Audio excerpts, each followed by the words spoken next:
చేరువచ్చిన దేవుని పిల్లలైన ప్రతి ఒక్కరికి యేసుక్రీస్తు వారి నామం పేరట శుభాభివందనాలు తెలియజేయించున్నాను. ప్రభునందు ప్రవణ దేవుని వారలరా, ఈరోజు దైవ గ్రంథములో నుండి ఒక మంచి గొప్ప ఆత్మీయమైన విలువైన మాటలు మనము జ్ఞాపకం చేసుకుంటాం. మనం లోకల్లో మాట్లాడే ప్రతి మాట అంత విలువైనది ఏమి కాదు. మనం 100 మాటలు మాట్లాడినాం అనుకోండి, అందులో 99 వ్యర్థమైన మాటలే ఉంటాయి. ఆ ఒక్కటే విలువైన మాటగా ఉంటుంది. అది కూడా బైబిల్ వాక్యాలతో పోల్చుకుంటే అంత పెద్ద విలువైనదేమీ కాదు. మనం మాట్లాడే 100 మాటలలో 99 వ్యర్థమైన మాటలు ఉంటాయి. కానీ దేవుడు మాట్లాడిన 100 మాటల్లో 100 ఉపయోగపడవే ఉంటాయి. ఆ 100ని ఆత్మీయ జీవితాన్ని నిలబెట్టేదే ఉంటాయి. ఆ 100 నీ బ్రతుకును మళ్ళీ ముందుకు తీసుకుపోయేదే ఉంటుంది. అందుకోసమే లోకంలో చెప్పిన వాళ్ళ మాటలు మీరు విన్నా వినకపోయినా పర్లేదు, కానీ దేవుడు మన ఆత్మీయ జీవితాన్ని నిలబెట్టడానికి తన సేవకుల ద్వారా, తన వాక్యం ద్వారా, తన మాటలు మన దగ్గరికి తీసుకొని వచ్చినప్పుడు పెడచెవిన పెట్టకుండా ప్రతి మాటను ఏం చేయాలంటే శ్రద్ధగా దేవుని మాటలు జాగ్రత్తగా వినాలి. మనం ఎంత జాగ్రత్తగా వింటే అంత జాగ్రత్తగా మన ఆత్మీయ జీవితాన్ని కాపాడుకుంటాం. ఈ మధ్య నేను ఒక సంఘటన గమనించాను. దాని గురించి ఆలోచన చేసి మన వాక్యంలోకి వెళ్దాం. మాది ఇక్కడే మీకు అందరికీ తెలుసు, గోపవరం. మా ఊరు దగ్గర నుంచి మన టౌన్ ప్రొద్దుటూరుకు వచ్చే దారిలో మధ్యలో ఈ మధ్య పాలిటెక్నిక్ కాలేజ్ దగ్గర నుంచి, అంటే భగత్ సింగ్ కాలనీ దగ్గర నుంచి పాత బస్ స్టాండ్ వరకు ఒక మంచి రోడ్డు వేశారు మన వాళ్ళు. చాలా బాగుంది రోడ్డు, కొత్త రోడ్డు వేశారు. మధ్యలో ఏం చేశారంటే ఆ లైటింగ్ స్తంభాలు కూడా నిలబెట్టారు. అంటే ఆ స్తంభానికి ఒక మంచి దిమ్మె లాంటిది కింద కట్టేసి దానిపైన ఒక స్తంభాన్ని నిలబెట్టి లైటింగ్ చాలా అద్భుతంగా ఉంది. కానీ ఆ రోడ్డును విశాలం చేశారు, కానీ ఆ రోడ్డు మధ్యలో ఏం చేశారంటే వీళ్ళు డివైడర్ కట్టలేదు. డివైడర్ కట్టకుండా అలానే వదిలేశారు. నాకు తెలిసి సుమారుగా 1 సంవత్సరం పైన అవుతుంది అలానే వదిలేశారు. ఈ సంవత్సరంలో ఏం జరిగిందంటే చాలామంది ఏమవుతున్నారంటే యాక్సిడెంట్లో అదే రోడ్డు మీద చనిపోతున్నారు. అదే మనకు పేపర్లకు వస్తున్నాయి, మన కళ్ళారా చూస్తున్నారు. నిన్నగాక మొన్న ఒక వారం కిందట ఏం జరిగిందంటే 8వ తరగతి చదువుతుంటాడు ఆ పిల్లోడు, మన అనిల్ అన్న స్కూల్లోనే చదువుతూ ఉంటాడు. ఆ పిల్లోని కూడా మొన్న అదే రోడ్డు మీద అదే ప్లేస్లో ఏమైందంటే యాక్సిడెంట్ అయింది. ఎందుకు యాక్సిడెంట్లు జరిగి ప్రజలందరూ చనిపోతున్నారు తెలుసా?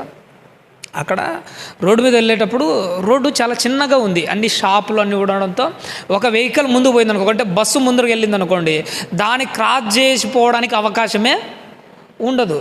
వీళ్ళు ఏం చేస్తున్నారంటే ఆ బస్సు వెనక పోయేటప్పుడు ఆ డస్టల్లో ఎక్కువ వస్తుందని చెప్పేసి ఆల్రెడీ మధ్యలో రోడ్డుకు డివైడర్ లేదు కదా, బస్సును క్రాస్ చేయాలని మరో రోడ్డు మీదకి ఇటువైపుకి వచ్చి బస్సును క్రాస్ చేసి ముందుకు వెళ్ళిపోతున్నారు.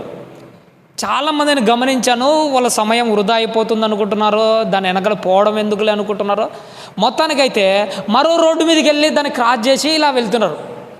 ఇలా బస్సును క్రాస్ చేయడానికి మరొక రోడ్డు మీదకి వచ్చాడు కదా, ఆ రోడ్డు మీద నుంచి మళ్ళీ ముందుకు వెళ్ళగలిగి మళ్ళీ కొన్ని వెహికల్స్ అడ్డం వస్తున్నాయి. అప్పుడు ఏం చేశారు, అనుకోకుండా మళ్ళీ ఇలా తిప్పాల్సిన పరిస్థితి వస్తుంది. అప్పుడు మధ్యలో స్తంభాలు ఉన్నాయి చూసినా, ఆ స్తంభాలు కొట్టుకొని చనిపోతున్నారు.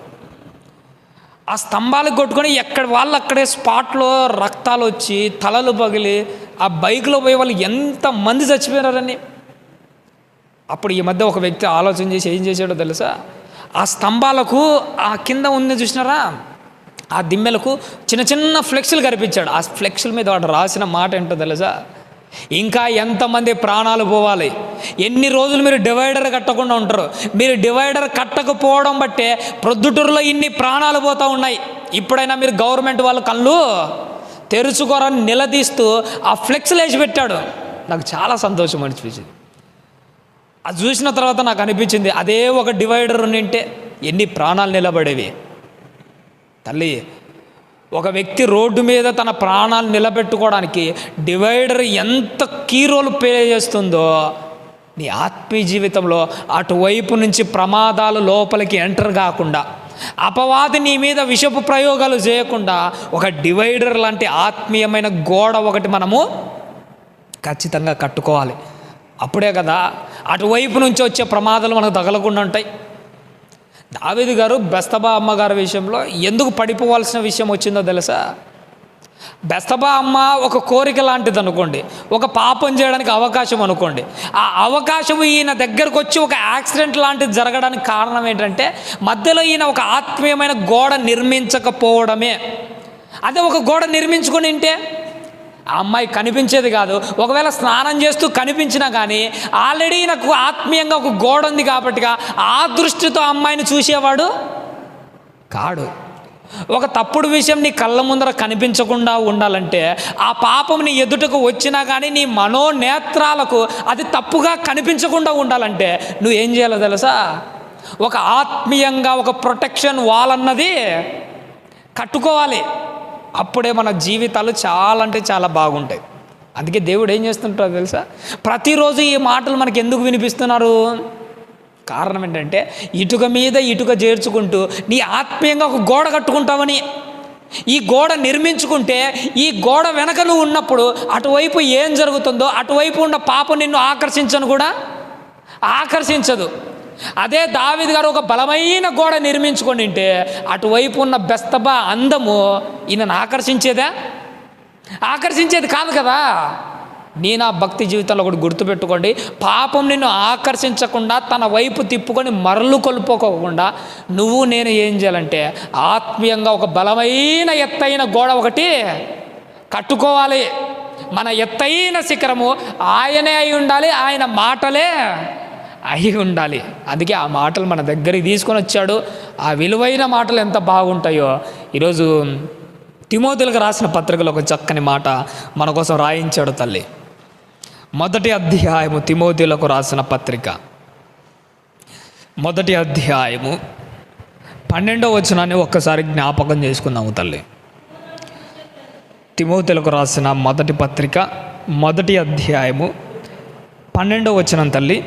క్షమించండి, 2వ పత్రిక తల్లి, క్షమించండి, ఏమనుకోవద్దు. తిమోతిలకు రాసిన 2వ పత్రిక 1వ అధ్యాయము 12వ వచనం. ఆ హేతువు చేత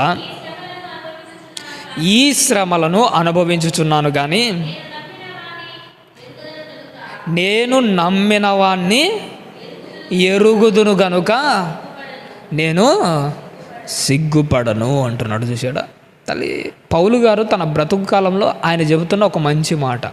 ఆయనే కాదు, ఆ మాటలు నీలో నాలో కూడా కనిపించాలి. ఆయన అంటున్న మాట ఏంటి? నేను నమ్మిన వాణ్ణి ఎరుగుదును కనుక నేను సిగ్గుపడను. నువ్వు నమ్మిన వాణ్ణి నువ్వు ఎరిగావనుకో నువ్వు మళ్ళీ లోకంలో కలిసిపో. నువ్వు నమ్మిన వాణ్ణి నువ్వు ఎరిగావనుకో మళ్ళీ తప్పులు చేయం మనం. నువ్వు నమ్మిన వాణ్ణి నువ్వు ఎరిగావనుకో మళ్ళీ దేవుళ్ళని ఆత్మీయ జీవితము ముందుకు సాగిపోతుంటా.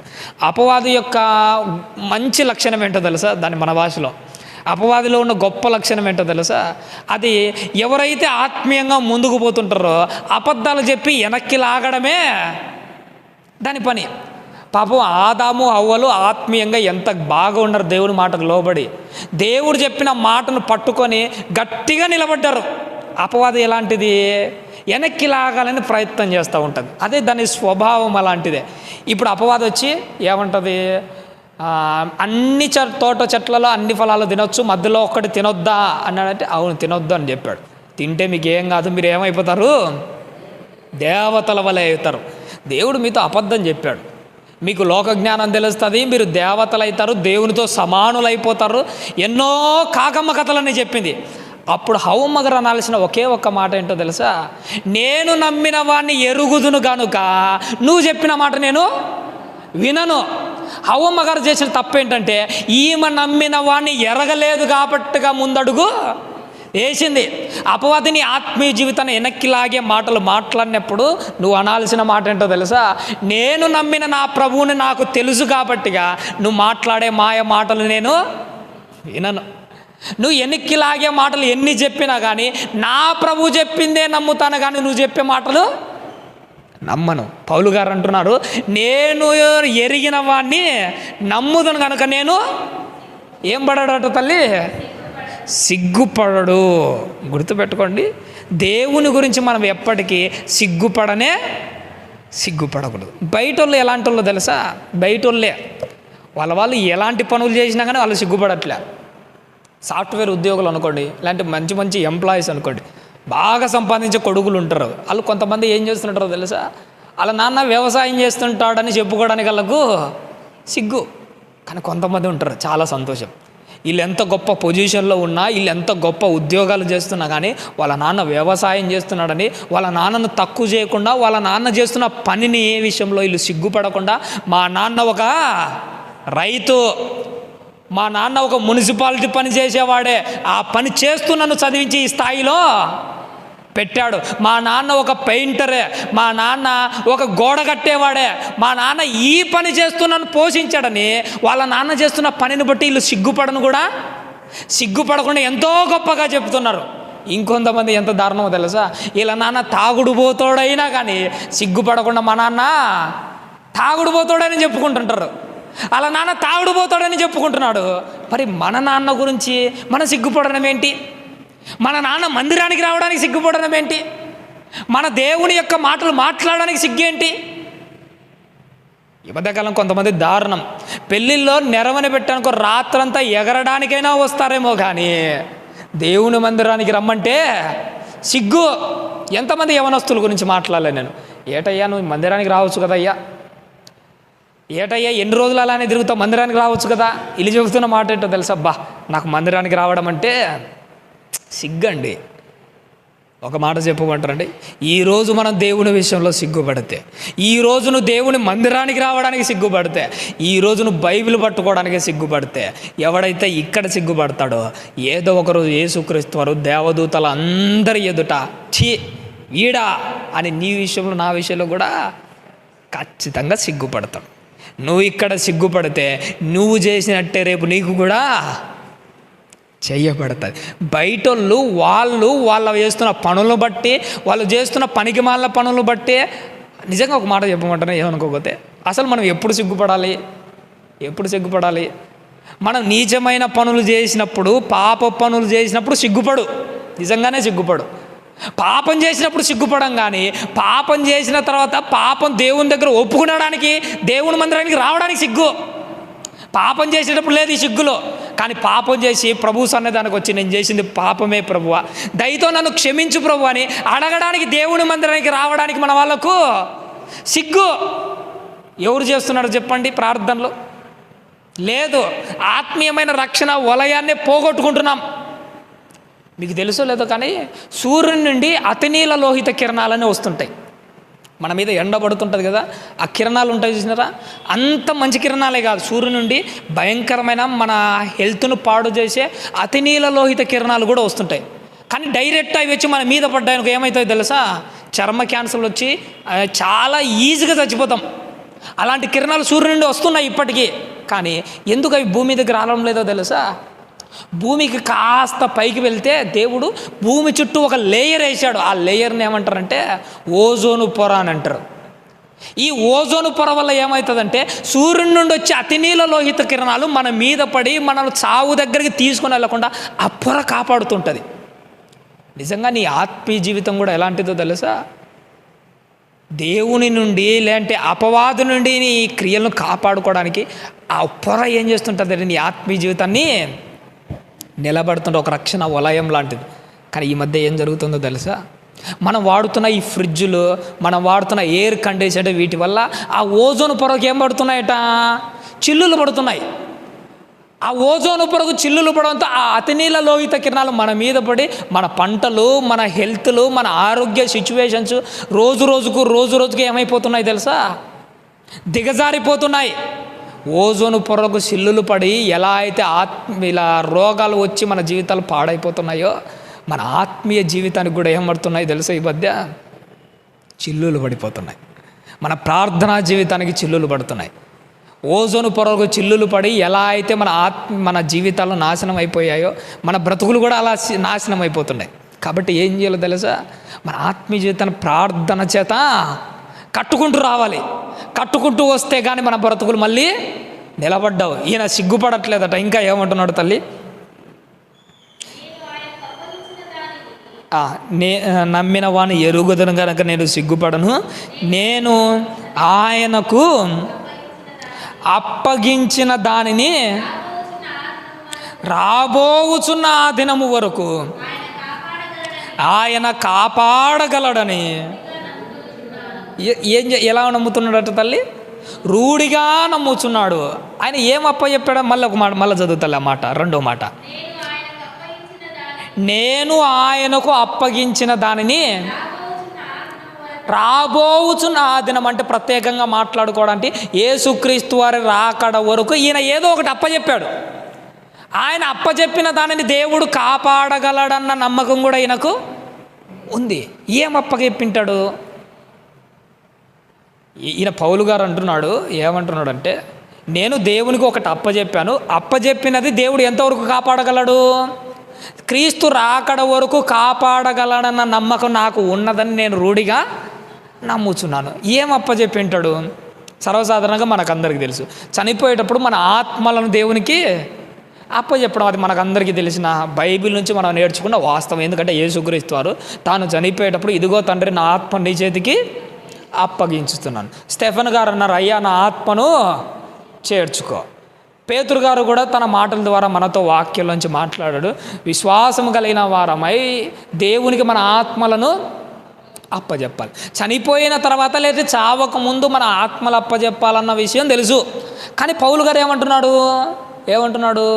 మరణం వరకు, లేదంటే ఆ యుగాంతం వరకు, యేసుక్రీస్తు వారు రాకడ వరకు నేను అప్పచెప్పిన దానిని కాపాడగలడు అని నేను నమ్ముతున్నాడట. ఏమప్పచెప్పింటాడు ఆయన? ఏమప్పచెప్పింటాడో తెలుసా? ఒకానొక టైంలో ఆ దమస్కు మార్గానికి పోయేటప్పుడు ఎవరు అనగానే, నువ్వు నేను హింసించుచున్నా యేసును నువ్వే నా ప్రభువా, అయితే ఇక నుంచి నా పాత జీవితాన్ని విడిచిపెట్టి నా బ్రతుకు నీ చేతికి అప్పచెప్తాను. ఏమప్పచెప్పాడు? మొట్టమొదట తన జీవితాన్ని మొత్తం అప్పచెప్పాడు. తన సర్వస్వం మొత్తం ఏం చేశాడు? అప్పచెప్పాడు. ఈరోజు నువ్వు నేను జ్ఞాపకం చేసుకోవాల్సింది ఏంటో తెలుసా? నీ జీవితం మొత్తం ఏం చేయాలి? ఆయనకు అప్పచెప్పాలి. ఏమ్మా, మన తండ్రి ఎప్పుడైనా కానీ మన కూతురు అంటే మన తండ్రి మన చెల్లెలు కానీ మన అక్క పెళ్లి చేసేటప్పుడు ఏం ఆలోచన చేస్తాడు తల్లి? నా కూతురును వాడు బాగా చూసుకుంటాడా లేదా? ఎందుకంటే నేను ఒక అయ్య చేతుల్లో పెడుతున్నాను, అడుగు ఒక చిన్న గవర్నమెంట్ జాబ్ ఉందా లేదా, లేకపోతే గవర్నమెంట్ జాబ్ లేకపోయినలే నా కూతురును చూసుకునేంత స్టామినా వానికి ఉందా లేదా?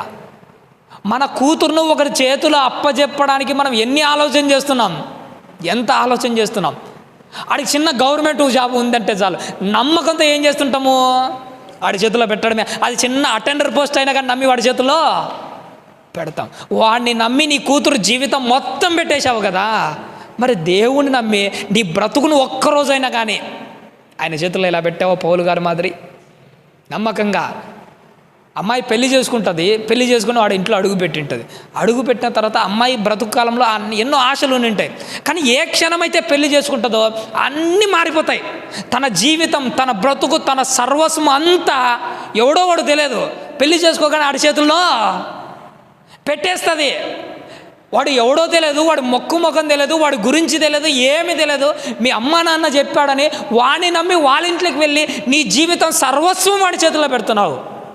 కానీ ఏ రోజైనా కానీ దేవుని నమ్మి నీ బ్రతుకాలం అంతా సర్వస్వం ఆయన చేతిలో ఒక్కరోజైనా పెట్టాము మనము? ఒక్కరోజు అప్పచెప్తే కదా నమ్మకంతో. పనికి పోయేటప్పుడు నీ బిడ్డ నమ్మకంతో పక్కింట్లో అయినా అప్పచెప్తావు, నమ్మకంతో ఎవడో ఒకటి చేతుల్లో అయినా అప్పచెప్తావు. కానీ నీ బిడ్డను దేవునికి ఎందుకు అప్పచెప్పట్లే? ఒక అన్నమ్మ గారికి ఉన్నంత నమ్మకం నీ బిడ్డ పట్ల ఎందుకు లేదు? ఒక అన్నమ్మ గారు చూసారా, తన బిడ్డను పక్కింట్లో అప్పచెప్పట్లే, తన బిడ్డను ఎదురింట్లో అప్పచెప్పట్లే, తన బిడ్డను తన బంధువులకు అప్పచెప్పట్లే, తన బిడ్డను దేవునికి అప్పచెప్పింది. ఎందుకంటే ఆయన మీద ఉన్న నమ్మకం. నీ బ్రతుకు కాలాన్ని, నీ కుటుంబ జీవితాన్ని, నీ వాళ్ళకు సంబంధించిన, నీ బిడ్డలకు సంబంధించి ప్రతి ఒక్కరిని ఎవరికి అప్పచెప్పాలి? దేవునికి అప్పచెప్పి. పౌలు గారు మనకు నేర్పిస్తున్న మొట్టమొదటి పాఠం ఏంటో తెలుసా? అయ్యా, ఏ క్షణమైతే నువ్వు నన్ను పిలిచావో నాకు అర్థమైంది, నువ్వే దేవుడు అనేది తెలుసుకున్నాను. వెనకడుగు చూడకుండా నా బ్రతుకు మొత్తము నీ చేతుల్లోనే అప్పచెప్తాను. ఎంతకాలం అప్పచెప్తాను? ఒకవేళ పౌలు గారిని దేవుడు 30 ఏళ్ళకు పిలిచాడు అనుకోండి, ఒకవేళ ఇంకా ఎంతకాలం బతుకుతాడు? 60 ఏళ్ళు బతుకుతాడు అనుకోండి. తన భవిష్యత్ అంతా ఎవరికి అప్పచెప్పాడు? దేవునికి అప్పచెప్పాడు. గుర్తుపెట్టుకోండి, నా భక్తి జీవితంలో మనకు ఎదురయ్యే ఒక పెద్ద ప్రశ్న ఏంటో తెలుసా? ఈ మధ్య యవనస్తులలో ఇంకా వీళ్ళు 10th చదువుతుంటాడు, ఇంటర్ చదువుతుంటాడు, డిగ్రీ చదువుతుంటారు, ఉద్యోగాలు బీటెక్లు చేస్తుంటాడు. వీళ్ళకి ఎదురయ్యే పెద్ద క్వశ్చన్ ఏంటో తెలుసా? నా భవిష్యత్తు ఏంటి? నా భవిష్యత్తు ఎలా ఉంటుంది? బీటెక్లు చదువుతున్నాను, ఇంజనీరింగ్లు చేస్తున్నాను, డిగ్రీలు కంప్లీట్ చేస్తున్నాను, నాకు ఉద్యోగం వస్తుందా రాదా? నా పోషణ ఏంటి? నా బ్రతుకేంటి? నా కుటుంబాన్ని ఎలా చూసుకోవాలి? నా వివాహం అయ్యే లోపు నేను సెటిల్ అవుతానా కాదా? ఏంటి ఇంత క్వశ్చన్స్? కానీ దేవుడు ఈరోజు నీతో నాతో ఓపెన్గా మాట్లాడుతున్నాడు, ప్రేమగా మాట్లాడుతున్నాడు, నమ్మకంతో మాట్లాడుతున్నాడు. ఆకాశ పక్షులను చూడండి, అవి విత్తవు కోయవు. వాటినే చూసుకునేటప్పుడు నీకు డిగ్రీ అయిపోయింది, నా బ్రతుకేంటి, ఉద్యోగం వస్తుందా రాదా, నా భవిష్యత్తు ఏంటండి? ఎందుకు నీకు ఇన్ని ఆలోచనలు? ఎందుకు నీకు ఇన్ని తలంపులు? నన్ను నమ్మిన పక్షులకు నేను ఏ లోటు చేయట్లే, నన్ను నమ్మిన నీకే లోటైనా చేస్తానా? గుర్తుపెట్టుకోండి, దేవుణ్ణి నమ్మి నీ భవిష్యత్ అంతా ఎవరి చేతిలో పెట్టాలి? దేవుని చేతిలో పెట్టు. ఎందుకంటే నీ భవిష్యత్తును అద్భుతంగా రూపిస్తాడు, అద్భుతంగా తీర్చిదిద్దుతాడు. ఎందుకంటే ఆయన గొప్ప ఆర్కిటెక్చర్ లాంటి వాడు. గొప్ప గొప్ప ఆర్కిటెక్చర్లు భూమి మీద ఉన్న భవనాలను అద్భుతంగా నిర్మిస్తే, దేవుడు మన బ్రతుకుల్నే గొప్పగా నిర్మిస్తాడు. నీ వివాహాన్ని గొప్పగా నిర్మిస్తాడు, నీ ఫ్యూచర్ను గొప్పగా, నీ ఉద్యోగాన్ని, నీ బ్రతుకును, నీ కుటుంబాన్ని, నీ తరతరాలను దేవుడు ఒక గొప్పగా నిర్మిస్తాడు. నమ్మి ఆయన చేతుల్లో నీ బ్రతుకును ఒక్కసారి పెట్టి చూడు. బురద మట్టినే కుమ్మరి చేతుల్లో పెడితే అద్భుతమైన పాత్రలుగా తయారు చేస్తున్నాడు. మరి మనలాంటి జీవితాలను ఆయన చేతుల్లో పెడితే ఎందుకు తయారు చేయడు? ఖచ్చితంగా చేసి తీరుతాడు. నీకు ఉండాల్సింది ఏంటో తెలుసా? నమ్మకం, నమ్మకం, నమ్మకం. ఈ నమ్మకంతోనే అన్నీ జరుగుతాయి. అందరూ ఎలాంటిలో తెలుసా? ఇంకొక మాట కూడా నేను మాట్లాడతాను. భవిష్యత్తు గురించి ఆలోచన చేస్తూ భవిష్యత్తులో దేవుని పని అలా చేస్తాను ఇలా చేస్తాను అని చాలామంది కలలు కంటుంటారు. ఏమ్మా ఈ మధ్య నువ్వు దేవుని కోసం ఏం చేయలేదని ఒక యవనస్తుని లేదంటే యవనస్తుల్లో ఉన్న అమ్మాయిని అడిగితే ఏమంటారు తెలుసా? ఇప్పుడు నాకు సంపాదన అంటూ ఏమీ నాకేముంది, మా నాన్న ఇస్తే ఒక 10 రూపాయలు ఇస్తాడు, లేదంటే 20 రూపాయలు ఇస్తాడు, ఖర్చులకు మా నాన్న ఒక 100 ఇస్తాడు అంతే. ఈ 100తో నేను ఏం చేయగలను? అదే నాకు ఉద్యోగం వస్తే చాలా చేస్తాను. ఏముంది, 2-3 నెలల్లో లేకపోతే ఒక సంవత్సరమో 2 ఏళ్ళ కల్లా ఏదో ఒకటి జాబ్ వస్తుంది, నేను ఖచ్చితంగా దేవుని కోసం అలా చేస్తా ఇలా చేస్తా అంటారు. నేను ఒక మాట చెప్పమంటమ్మా, ఉద్యోగం వచ్చిన తర్వాత అలా చేస్తా ఇలా చేస్తా అని కాదు. ఉన్న 10 రూపాయలతోనే నువ్వు చేయలేకపోతే ఉద్యోగం వచ్చినాక చేస్తామన్న గ్యారంటీ ఏముంది? ఏముంది? మన జీవితం ఎలాంటిదంటే పెద్దలు ఒక మాట అంటాడు, ఏ చెట్టుకు ఆ గాలట, చిన్న చెట్టుకు చిన్న గాలి, పెద్ద చెట్టుకు పెద్ద గాలి. నీకు ఇప్పుడు 100 రూపాయలు వచ్చిందనుకో, 100 రూపాయల ఖర్చులు ఉంటాయి. భవిష్యత్తులో నీకు 1000 రూపాయలు వస్తే 1000 రూపాయల ఖర్చులు ఉంటాయి. నెలకు 10,000 వస్తుంది, 10,000 ఖర్చులే ఉంటాయి. ఒకవేళ నెలకు 1,00,000 వస్తే 1,00,000 ఖర్చులు ఉంటాయి. ఏదో ఉద్యోగం వచ్చిన తర్వాత అంత పెద్ద జీతాలు వచ్చిన తర్వాత చేస్తానని కాదు, నీకు ఉన్న కొద్దిలోనే మొదట చేయడము నేర్చుకో. పేద విధురాల దగ్గర ఎంత ఉన్నాయి తల్లి? ఉండేదే 2 కాసులు. 2 కాసులతో కాదు ప్రభువా, ఒక 100 కాసులు పోగేసి తర్వాత చేర్చాలి అనుకుంటే అవుతుందా? కాదు, ఉన్న 2 కాసులతో చేసి చూపించు. తర్వాత ఎంత కావాలో తర్వాత వచ్చినప్పుడు మళ్ళా కథ మళ్ళీ చూద్దాం. దేవుడు ఇక్కడ నీలో గమనించేది ఏంటంటే, ఎప్పుడో బల్క్ లెవెల్లో వస్తా తర్వాత చేస్తాను కాదు, ఉన్న 2 కాసులతో చేసి చూపించు. ఈ కొంచెంలో నువ్వు నమ్మకం ఉంటే పెద్ద దాంట్లో కూడా నువ్వు నమ్మకంగా ఉంటావు. ఈ 2 రూపాయల దగ్గర నువ్వు బిగపట్టావు అనుకో, పెద్ద దాని దగ్గర ఏమి ఉంటావు నువ్వు? అందుకే దేవుడు నీతో నాతో మాట్లాడుతున్న మాట, భవిష్యత్తులో ఏదో చేస్తామని కాదు, ఇప్పుడు నీకున్న దానిలోనే దేవుని కోసం ఏదో ఒకటి చేసే గొప్ప మనసు ఉండాలి, నీకు నాలో ఉండాలి. అందుకే దేవునితో ఈరోజు మనం మాట్లాడాలి. ప్రభువా, నా దగ్గర ఉన్నదే ఇది, ఉన్నదాంతోనే చేస్తాను. అందుకే దేవుడు ఏమంటారంటే, ఉన్నదాంతో చేసేదే ప్రీతికరమవుతుందే కానీ ఎక్కువగా నీ నుండి ఏమీ ఆశపడలేదు. ఏం ఆశపడతాడు? నీ దగ్గర ఎంత ఉంటే అంతే. అది 2 రూపాయలు ఉందా అంతే చాలా. ఏముంది? 2 రూపాయలు ఉన్నా, 10 రూపాయలు ఉన్నా, రూపాయి ఉన్నా, ఒకవేళ నీ దగ్గర అంతకంటే తక్కువ ఉన్నా కానీ ఉన్న దాంట్లో చేయడం ఒకటే నేర్చుకోవాలి. భవిష్యత్తులో ఏదో చేస్తానని కాదు, భవిష్యత్తు కాదు, ప్రజెంట్లో నీకు ఉన్న దాంతో ఏదో ఒకటి చేయి. నీ భవిష్యత్తు దేవుడు చూసుకుంటాడు. ఆ భవిష్యత్తును ఎవరికి అప్పచెప్పాలి? దేవునికి. పౌలు గారు ఏం చేస్తాడంటే, తన జీవితాన్ని అప్పచెప్పాడు, తన భవిష్యత్తును మొత్తము అప్పచెప్పాడు. చివరికి ఒక మాట చెప్పి నేను ముగిస్తాను. చివరకు పౌలు గారు అప్పచెప్పినది ఏంటో తెలుసా? తన పాత జీవితాన్ని అంతా సిలువకు కొట్టేసి ఆ పాత జీవితాన్ని అంతా ఎవరు భుజాలకు అప్పచెప్పాడు? యేసుక్రీస్తు వారి భుజాల మీద వేసేసాడు. నేను ఆ భక్తి జీవితంలో ఒక్కటి గుర్తుపెట్టుకోండి, ఇదే నువ్వు చేయాల్సింది. చివరిగా రోమిలకు రాసిన పత్రికలో ఒక మంచి మాట చెబుతున్నాడు, అది ఒక్కటి చూసుకొని మనం ముగించుకుందాము. 6వ అధ్యాయము 12-13 వచనాలను చివరిగా చూద్దాము తల్లి. రోమిలకు రాసిన పత్రిక 6వ అధ్యాయం 12-13 వచనాలు తల్లి. కాబట్టి శరీర దురాశలకు లోబడినట్లుగా చావునకు లోనైన మీ శరీరములందు పాపంలో ఏం చేయకూడదు తల్లి? ఏలనివ్వకూడదు. ఇదొక్కటి మనం బాగా గుర్తుపెట్టుకోవాలని. అందరూ ఏమనుకుంటారంటే పాపం మనం చేస్తున్నాము, పాపం ద్వారా కోరికలు మనం తీర్చుకుంటున్నాం అనుకుంటాం. కాదు కాదు, ఇక్కడ జరుగుతున్నది ఏంటో తెలుసా? పాపమే నిన్నేం చేస్తుందట? ఏలుకుంటుంది. కయ్యూని ఏమనుకున్నాడు? తన తమ్ముని చంపేస్తున్నాను, కథ ముగిస్తున్నాను అనుకున్నాడు. కానీ అక్కడ జరిగిన వాస్తవం ఏంటో తెలుసా? వీడు పాపం ద్వారా చేసి పాపాన్ని సంపాదించుకోవడం కాదు, పాపమే వీని ఏలడము మొదలుపెట్టింది. గుర్తుపెట్టుకోండి, అపవాదికి అవకాశం ఇచ్చామంటే అది చిన్నగా అవకాశం ఇచ్చినా కానీ తర్వాత ఏం చేస్తుందో తెలుసా? అది నిన్నే ఏలుతుంది. బ్రిటిష్ వాళ్ళ గురించి మనకు అందరికీ తెలుసు. వాళ్ళు మొదట ఎందుకు వచ్చారు భారతదేశానికి? భారతదేశాన్ని పరిపాలన చేయడానికి కాదు వాళ్ళు వచ్చింది, కేవలం బిజినెస్ చేసుకోవాలని వచ్చారు, వ్యాపారం చేసుకోవాలని వచ్చారు. వ్యాపారం చేసుకోవడానికి అవకాశం ఇచ్చాడు. కానీ వ్యాపారం చేసుకోవడానికి వచ్చిన వీళ్ళు ఏం చేశారో తెలుసా? కొద్ది కొద్దిగా భారతదేశం మొత్తం విస్తరించి ఏం చేశారు? భారతదేశాన్ని ఏలడము ప్రారంభించాడు. నిజంగా భారతదేశంలోకి ప్రవేశించిన బ్రిటిష్ వాళ్ళు ఎలాంటి వాళ్ళో నీలోకి ప్రవేశిస్తున్న పాపం కూడా అలాంటిదే. బ్రిటిష్ వాళ్ళు కొద్దిగానే మొదలు పెట్టారు, కానీ మొత్తం భారతదేశాన్ని మొత్తం తమ కంట్రోల్లో పెట్టుకుని ఏం చేశారు? కీలు బొమ్మలు ఆడించినట్టు 400 సంవత్సరాలు సుమారుగా మనల్ని ఆడించారు. పాపం కూడా మొట్టమొదట నీలో కొద్దిగానే ఎంటర్ అవుతుంది. అది మొత్తం నిన్ను ఆక్రమించి ఒక కయ్యనులాగా నిన్ను మార్చేస్తుంది, ఒక ఇస్కరియోతులో యూదాలాగా నిన్ను ఆడిస్తుంది, నీళ్ళు ఎలా పడితే అలా చేస్తుంది.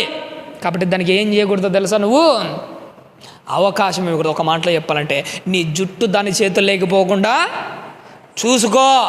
ఎందుకంటే అపవాది నిన్ను ఏలడం మొదలు పెట్టిందంటే దానికి అడ్డు అదుపులన్నవి ఏవి ఉండవు. అందుకే దేవుడు ఏమంటున్నాడంటే, నాయనా ఎప్పుడైనా కానీ పాపము నిన్ను ఏలే విధంగా చేసుకోక. అది ఏలడం మొదలు పెట్టిందంటే ఇక చచ్చినట్టు దాని బానిస బతుకుల కింద మగ్గిపోతూనే ఉండాలి, బయటికి రానివ్వకూడదు. అందుకే ఏమంటున్నాడు 13వ వచనం తల్లి, మరియు మీ అవయవములను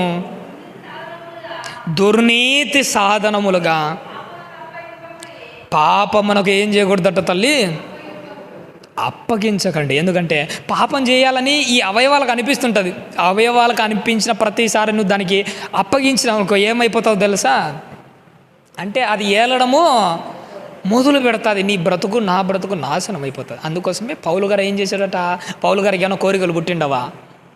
ఏమో మన మాదిరే కదా ఆయన శరీరము. మరి ఏం చేసేవాడు? కోరిక పుట్టిన ప్రతిసారి ఆయన ఆ శరీరాన్ని ఏం చేశాడట? నలగొట్టేవాడట. నలగొట్టి ఆ పాపాన్ని తనను ఏలకుండా చేసేవాడు. ఇదే నువ్వు కూడా చేయాల్సింది. పాపం ద్వారా ఈ శరీరాన్ని ఎలా నలగొట్టాలి మనము? అసలు శరీరాన్ని నలగొట్టడం అంటే ఏంటి? దాని భావం ఏంటో తెలుసమ్మా? ఒకే ఒక మాట, ఎప్పుడైతే ఈ కోరిక తీర్చాలని ఈ శరీరానికి అనిపిస్తుందో ఆ కోరిక తీర్చుకోకుండా దీనికి అవకాశాలన్నీ మూసేయడమే ఈ శరీరాన్ని నలగొట్టడం. దీనికి కోరిక పుడుతుంది, కన్ను ద్వారా కోరిక తీర్చుకోవాలనిపించదు, కానీ కన్ను ద్వారా తీర్చుకోవడానికి అక్కడ కోరికే లేకుండా చేయి. నీకు సీరియల్ చూసే పిచ్చి ఉన్నదా? టీవీ ఉంటుంది, మామూలు కొంతమంది పిచ్చి ఉంటుంది. ఆ సీరియల్ చూడడం నీ పిచ్చి, అది నీ కోరిక. ఆ శరీరం కోరిక తీర్చుకోవాలనిపించుంటుంది. ఇప్పుడు ఈ శరీరాన్ని నలగొట్టడం అంటే ఏంటి? పొరపాటున పడిందని చెప్తావో ఏం చెప్తావో, అటు పోయేటప్పుడు ఇటు పోయేటప్పుడు వచ్చేటప్పుడు ఆ టీవీని కింద పడగొట్టి పగలగొట్టు.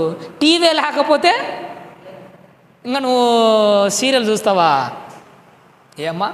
అందుకోసమే కోరిక తీర్చుకోవడానికి అక్కడ అవకాశమే లేకుండా చేయి. తప్పేముంది?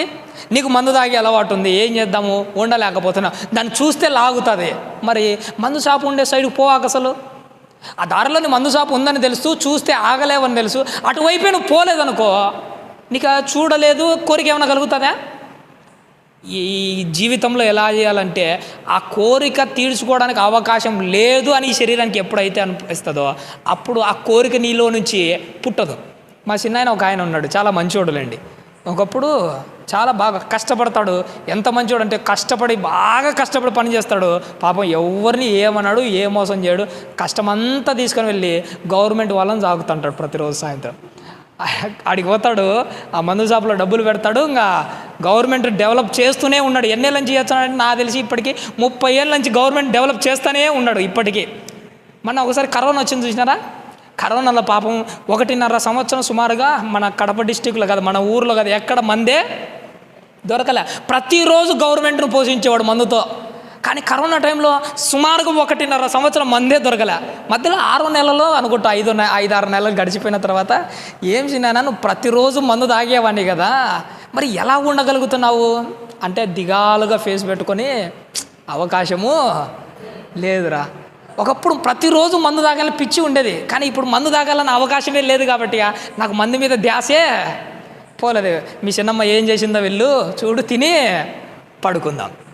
అప్పుడు నాకు అనిపించింది ఏంటంటే కరోనా టైంలో ఇలా మందు అవకాశం లేదు కాబట్టి అసలు మందు మీదకే పిచ్చిపోకుండా 1.5 సంవత్సరాలు ఉన్నారు. అదే పూర్తిగా అవకాశమే లేకపోతే జీవితాంతం ఉంటారు కదా. నీ జీవితం కూడా ఇలాంటి ప్లాన్ ఒకటి అమలు చేసుకో. ఆ కోరిక తీర్చుకోవడానికి అవకాశం ఉండదనుకో, ఈ కోరిక తీర్చుకోవాలనిపించంటుంది. అదే అవకాశమే లేకుండా చేసావనుకో, అప్పుడు ఈ శరీరాన్ని పౌలు గారి మాదిరి నేనేం చేయొచ్చు, నల్లగొట్టచ్చు. దీని కోరిక పుడుతుంటుంది, నీకు అవకాశం లేదు. ఏం అవసరమా మనంగా మటసంగా పడుకో అని ఈ శరీరాన్ని మనం ఏం చేస్తుండాలి, పడుకోబెడుతుండాలి. ఆ కోరికలన్నీ పడుకోబెడుతుండాలి. అప్పుడే మన జీవితాలు చక్కగా ఉంటాయి. పౌలు గారు చేసింది ఏంటి, ఇదే కదా. తన శరీరాన్ని నల్లగొట్టడంటే సుత్తే తీసుకొని ఏమైనా కొట్టేవాడా, ఏం చేసేవాడు, ఇలానే చేసేవాడు. కోరికలు చంపేయడమే శరీరాన్ని నల్లగొట్టడం. కోరికలు తీర్చుకోకుండా అవకాశం లేకుండా చేయడమే శరీరాన్ని నలగొట్టడం. మరోవైపు కోరికలు పొల్లే ఆ అవకాశం లేకుండా పూర్తిగా బంధించడమే దేవుడు మనకిచ్చే ఒక మంచి తలాంపు తల్లి. అందుకోసమే పౌలు గారు ఎలా అయితే తన పాప జీవితాన్ని యేసుక్రీస్తు వారికి అప్పచెప్పాడో, నీ జీవితం నా జీవితం ఏం చేయాలి, ఈరోజు మన పాపాలన్నీ ఆయన మీద వేసేద్దాం. ఏంది, భరించేవాడు ఆయన కదా, భరించేవాడు ఆయన ఉండగా మనం ఎందుకు, పోనీ నీకు నీ పాపాలన్నీ ఆయన మీద పోసే ఆ బాధ మనకు లేదనుకోండి. ఉదాహరణకు యేసుక్రీస్తు వారి మీద, ఆయన వీపు మీద మన పాపాలు వేయడం ఏంటండి, ఎలాంటిది వద్దండి. నువ్వేమైనా ఇంటర్నల్గా ఏమైనా ఫీల్ అవుతున్నావా? పోనీ యేసుక్రీస్తు వారి మీద వేయకపోతేలే, ఈ పాపాల జీవితాంతం మోసే ఓపిక మనకున్నదా? మనకు ఓపిక లేదు. ఈ అవమానాలు మనం భరించలేము. ఈ మనసు మనల్ని నిందించే నిందలు మనమే తట్టుకోలేము, మనం భరించలేము. మరి యేసుక్రీస్తు వారి మీద వేస్తే ఆయన భరిస్తున్నాడు కదా, మన కోసం ప్రాణం పెట్టినవాడు కదా ఆయన. చివరిగా నేను ఒక్క మాట చెప్పి ముగిస్తానమ్మా. దావీదు గారి గురించి మనకు అందరికీ తెలిసిన వాస్తవం ఏంటంటే, ఒకానొక టైంలో ఆయన గొర్రెలు మేపుతుండగా ఒక సింహం వచ్చిందట. సింహం వచ్చి నోటితో ఆ గొర్రె పిల్లను పట్టుకొని ఆ అడవిలోకి పారిపోతుంటే దావీదు ఏం చేశాడట, ప్రాణాలు అడ్డుపెట్టి దానితో పోరాడి దాని నోరు చీల్చి లోపల నుంచి గొర్రె పిల్లను బయటికి తీసుకొని వచ్చాను. ఆ రోజు దావీదు ప్రాణాలు అడ్డు వేసి ఆ సింహంతో పోరాడి గొర్రె పిల్లను కాపాడాడు. మన ప్రభు అయిన యేసుక్రీస్తు వారు ప్రాణాలు అడ్డేసిన వాడు కాదు, ప్రాణం పెట్టి సింహము నోట్లోకి వెళ్ళి నీ ప్రాణాన్ని నా ప్రాణం బయటికి తీసుకొని వచ్చాడు. ఆ పాపమనే ఆ గర్జించే ఆ అపవాదనే సింహం నోటి నుంచి నీ ప్రాణాన్ని నా ప్రాణాన్ని కాపాడాడు. అంత గొప్పగా మన కోసం చేసిన ఆయన కోసము మనం ఏం చేసినా తక్కువే. అందుకే తల్లి పౌలు గారు ఎలా అయితే తన జీవితాన్ని, తన భవిష్యత్తును, తన బ్రతుకును, చివరకు తన ఆత్మను, చివరకు తనను తానే ఎలా అయితే ఆయనకు అప్పగించుకున్నాడో, నువ్వు కూడా గుర్తుపెట్టుకోండి. ఇంత చేసిన ప్రభు కోసము ఏమాత్రము సంకోచించకుండా నమ్మి గుడ్డిగా అడుగు వేయొచ్చు. అందుకోసమే ఈ లోకంలో నీకు ఏం తక్కువ చేయని ఆయన కోసము నువ్వు కూడా దేవునికి నీ బ్రతుకు ఇచ్చే విషయంలో ఏమాత్రం తక్కువే చేయకూడదు. ఇంటికి వచ్చిన అతిథులను ఏమంటాము, ఇంటికి వచ్చిన అతిథులకు ఏమాత్రం ఏమీ తక్కువ చేయకూడదు. ఎంత బాగా చూసుకుంటాడు, మనకు పేరు వచ్చేది ఎంత బాగా. వాళ్ళకి పెట్టే ఐటమ్స్ ఎలా ఉంటాయంటే, ఉండేది 2 రోజులే, 2 రోజులున్న అతిథుల కోసం మనం చేసే ఐటమ్స్ మామూలుగా ఉండదు. ఇంటికి వచ్చిన అతిథులనే నువ్వు ఇంత బాగా చూసుకుంటే బాప్తీసం రోజు నీ హృదయం లేక గొప్ప అతిథే వచ్చి కూర్చున్నాడు. మరి ఆయనకు వడ్డించే వడ్డనలు ఎలా ఉండాలి, ఎలా చూసుకోవాలి? మన క్యారెక్టర్ల ద్వారా, మన ప్రవర్తన ద్వారా, మన ప్రార్థనల ద్వారా ఎంత బాగా చూసుకోవాలి ఆయనను ప్రతిరోజు మెప్పిస్తూ ఉండాలి. అలా చేయాలి కదా ఆతిథ్యము. ప్రభువుగా ఆతిథ్యం ఇలా చేస్తే నచ్చుతుంది, కానీ ఇంకొక విధంగా చేస్తే నచ్చదు. మన ఇంట్లోకి వచ్చిన గొప్ప అతిథి మన ప్రభువు. ఆయనను సంతృప్తిపరచడం ఆత్మీయంగా మన బాధ్యత. మన ఇంట్లోకి వచ్చి కూర్చున్నాడు, ప్రభువును సంతోషపరుద్దాము. ఎలా సంతోషపరుద్దాము? ఎలా? ప్రార్థనల ద్వారా, ప్రవర్తనల ద్వారా, భక్తి విశ్వాసాలు, ఇవే మనం ఆయనకు పెట్టే ఆతిథ్యం. దీని ద్వారా సంతృప్తి పరుద్దాం, దీని ద్వారా ఆయనను ఆనందపరుద్దాం. కొత్తగా వచ్చిన ఇంటికి వచ్చిన అల్లుడిని ఏం సంతోషపడతాడు? 2 రోజులు ఉంటాడు, తిని తిట్టి వెళ్ళిపోతాడు. మామూలే. ప్రజలకి ఎంత చేసినా ఇంతే, ఈ అతిథులకు ఎంత పెట్టినా ఇంతే. వీళ్ళకి ఏం పెడతావు? ముందు ప్రభువుకు పెట్టడం బాగా నేర్చుకో. అందుకోసమే పౌలు గారి ద్వారా దేవుడు ఈరోజు మనతో మాట్లాడిన గొప్ప మాట ఏంటంటే, పౌలు గారు అన్నాడు, అయ్యా నా కోసం ఇంత చేసావు, నా జీవితం బాగలేనప్పుడు నా పట్ల దయ చూపించి ఆ దమస్కు మార్గానికి వచ్చి నాతో మాట్లాడావు, చాలు. నాకు ఆ రోజు అర్థమైంది. తల్లి, ఒక మాట మీరు ఎప్పటికీ గుర్తుపెట్టుకోవాలి. దేవుడు నీతో మాట్లాడాడు అని అంటే దాని అర్థం ఏంటో తెలుసా? నేను ఆయనకి ఎక్కడో ఒక్క దగ్గరైనా మనం నచ్చాం, అందుకే నీతో మాట్లాడాడు. ఆ రోజు దమస్కులో పౌలు గారితో ఎందుకు మాట్లాడారంటే, పౌలు గారి ద్వారా ఆయన చేసుకోవాల్సిన పని ఏదో ఉంది. ఒక్క క్షణమైనా ఆయన కోసం ఆలోచన చేసి ఉంటాడా లేదా? పౌలు గారితో దమస్కులో మాట్లాడిన దేవుడే ఈరోజు వాక్యం ద్వారా మనతో కూడా మాట్లాడుతున్నాడు.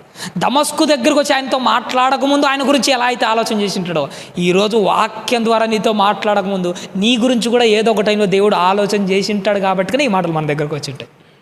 వచ్చిన మాటలను బట్టి దేవుడు నీ గురించి ఆలోచన చేశాడని అర్థం చేసుకొని దమస్కులో ఎలా అయితే పౌలు గారు తన జీవితాన్ని అప్పచెప్పాడో, ఈరోజు నేను మనందరం కలిసి దేవుడికి మన జీవితాలను అప్పచెప్దాము. మన భవిష్యత్తు చాలా చక్కగా, సంతోషదాయకంగా, చాలా పచ్చగా ముందుకు సాగిపోతాం.